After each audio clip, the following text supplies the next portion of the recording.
சில நேரம் உங்க பார்ட்னர் நான் ஃபைன் தான் ஐம் ஓகே அப்படின்னு சொல்றாங்கல்ல. ஆனா அவங்க முகம் பார்க்கறதுக்கு வேற மாதிரி இருக்குதானே. வணக்கம், ரிலேஷன்ஷிப் இமோஷனல் சேலஞ்சில் இன்னைக்கு டே 90 இமோஷனல் செக்இன் சேலஞ்ச். சில நேரம் உங்க பார்ட்னர் நான் ஃபைன்னு சொன்னா அது உண்மையாவே ஃபைனா அப்படிங்கிற ஒரு கியூரியாசிட்டி நம்மளுக்குள்ள வருது இல்லையா. ஏன்னா ரிலேஷன்ஷிப்ல ரொம்ப டேஞ்சரஸான சென்டென்ஸ் என்ன தெரியுமா? ஒன்றும் இல்லை, ஐம் ஃபைன் அப்படிங்கிறது. நம்ம எல்லாருமே இந்த மாஸ்கை யூஸ் பண்ணுறோம். டயர்டாக இருந்தாலும், டிசப்பாயிண்டடாக இருந்தாலும், ஆங்ஷியஸாக இருந்தாலும், ஏன் ஹர்ட்டாக இருந்தாலும் ஃபைன் அப்படின்னு சொல்கிறோம். ஏன்? ஏன்னா சில பேருக்கு நம்ம பேர்டனாக இருக்கக்கூடாதுன்னு நினைக்கிறோம்.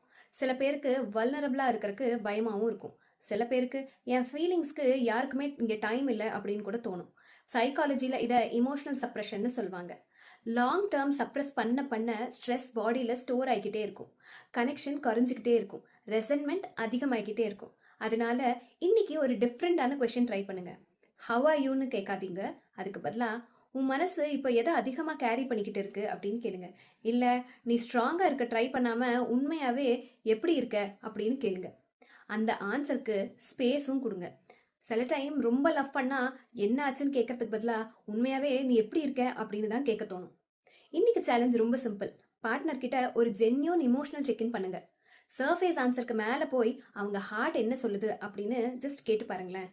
அன்புடன் பவித்ரா.